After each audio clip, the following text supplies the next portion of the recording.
What if I told you that the ghosts of Custer's last stand are now being sold to the highest bidder? Weapons once fired in a clash that shook a nation. A rifle with Sitting Bull's name carved into the wood. A lock of Custer's hair is preserved like a relic of legend. And yes, you can buy them right now. This isn't just a story about relics. It's a story about how history is being handed over, piece by piece, to the collectors, while the deeper truths of that day are quietly fading into private hands. You won't believe what's being sold from Custer's last stand. Actual war relics like Sitting Bull's rifle and Custer's hair are hitting the auction block. And what they reveal might change how we see this legendary battle forever. But should these sacred artifacts, once gripped by hands that shaped history, be preserved in public memory or bought and shelved in private vaults? What does it really mean to own the remnants of a battle that claimed over 270 U.S. soldiers, stood as a rare Native American victory, and still divides opinion nearly 150 years later? Stick around, because what's being auctioned tells a darker, untold story, not just about Custer and Sitting Bull, but about the way America chooses to remember and forget. The dust of Custer's last stand has barely settled in the pages of history, yet here we are, watching the legacy of that battlefield being divided, tagged, and sold off piece by piece. A lock of George Custer's golden hair.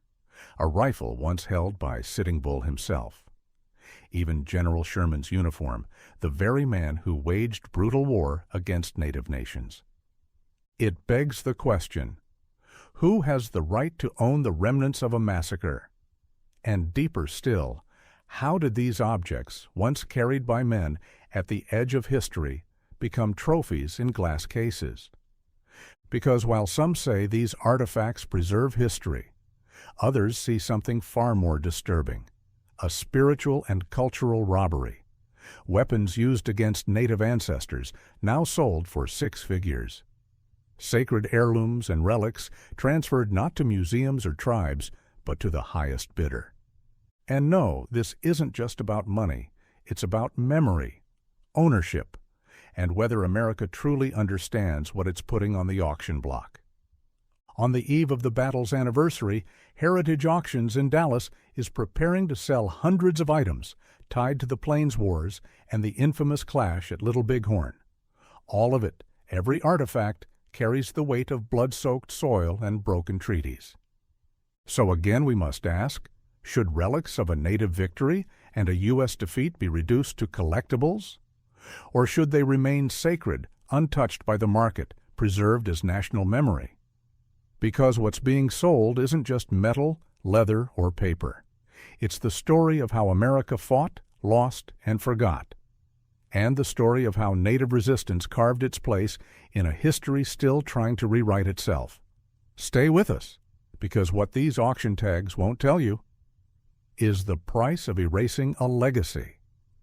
Before we dive deeper, let me know where you're watching from in the comments, and if this story strikes a chord with you, click that subscribe button, because tomorrow I'm bringing you something you won't want to miss.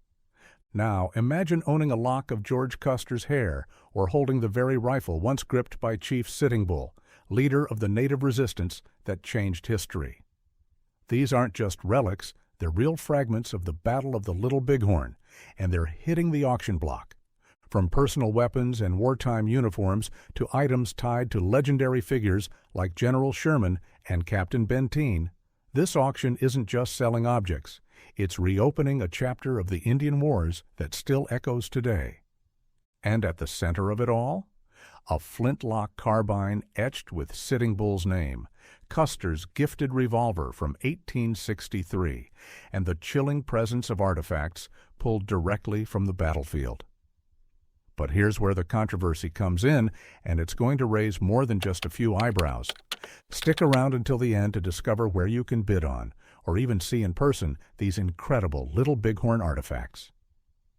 Pieces of American history tied to the infamous Battle of the Little Bighorn, including a lock of Lieutenant Colonel George Custer's hair and the rifle owned by Chief Sitting Bull, are now up for auction.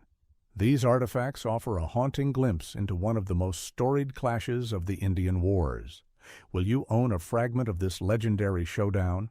Weapons and uniforms tied to Custer and Sitting Bull from the Battle of the Little Bighorn are poised to bring in hundreds of thousands of dollars at auction. Among the highlights are a lock of Lieutenant Colonel George Custer's hair, Chief Sitting Bull's rifle, and General William Tecumseh Sherman's military uniform.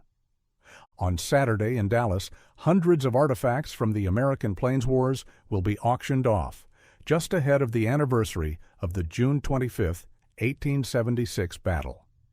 One of the most notable pieces is a rifle that once belonged to Sitting Bull, the Native American leader who commanded tribal forces to victory in the infamous clash. This particular firearm, a flintlock carbine purchased by Sitting Bull from a trading post, features his name carved into its wooden stock and is expected to fetch $50,000. General Sherman's formal dress uniform, including a 24-button frock coat, a black silk rosette with a gold national eagle and 13 silver stars, and a sash, carries the same estimated value. Sherman served as the commanding general of the U.S. Army for 15 years during the Indian Wars and strongly supported using total warfare to subdue native populations and push them onto reservations.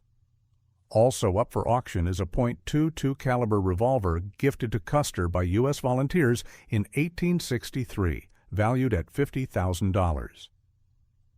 A walking cane presented to him by actor Lawrence Barrett is appraised at $10,000.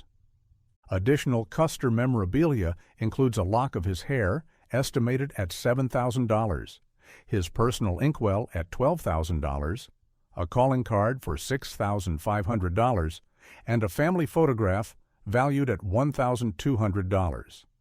Another major item is a U.S. Springfield model 1873 trapdoor carbine discovered at the Benteen-Reno defensive site, projected to sell for over $200,000. Other artifacts include Captain Frederick W. Benteen's binoculars, valued at $7,500, and a set of 3 Sioux arrows from the battle, expected to bring in $10,000. Photos and letters involving the battle's key figures are anticipated to sell for more than $1,000, while brass buttons recovered from the battlefield may reach bids exceeding $500. Among historic battle artifacts, few are more revered and collectible than weapons, said Heritage Auctions. It's nearly impossible to describe the awe of holding a firearm once used in one of history's most iconic encounters, the Battle of the Little Bighorn. The carbine being offered has been linked to 3 shell casings found at the site of the Benteen-Reno defensive position.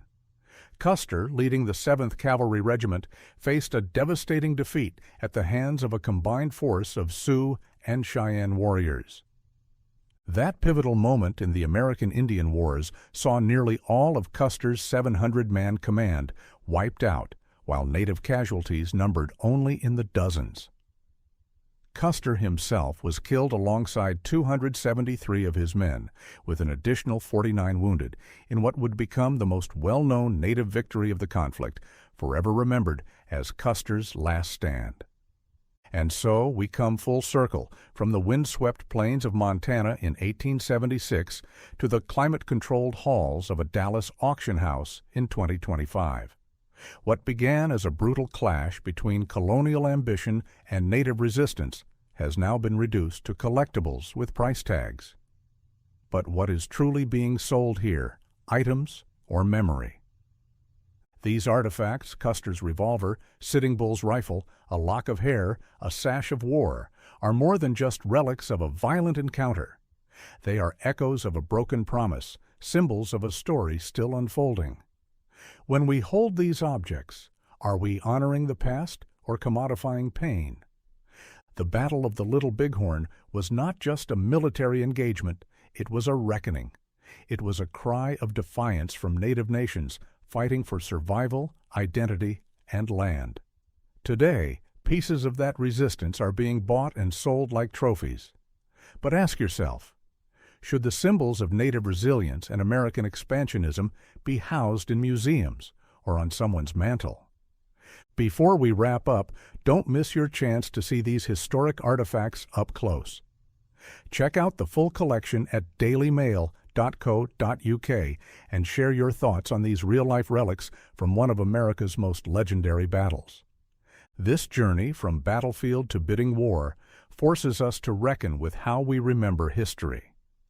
Do we see these artifacts as sacred or simply historic? Do we preserve them out of reverence or collect them out of curiosity? And perhaps the most controversial question of all, should Sitting Bull's rifle even have a price? Tell me what you think in the comments. Should these pieces stay in private hands or return to the descendants and nations they were taken from?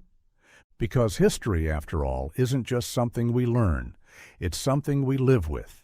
If you've felt the weight of this story, subscribe, hit that notification bell, and share this history with someone else. I've got something powerful coming your way tomorrow, and trust me, you won't want to miss it.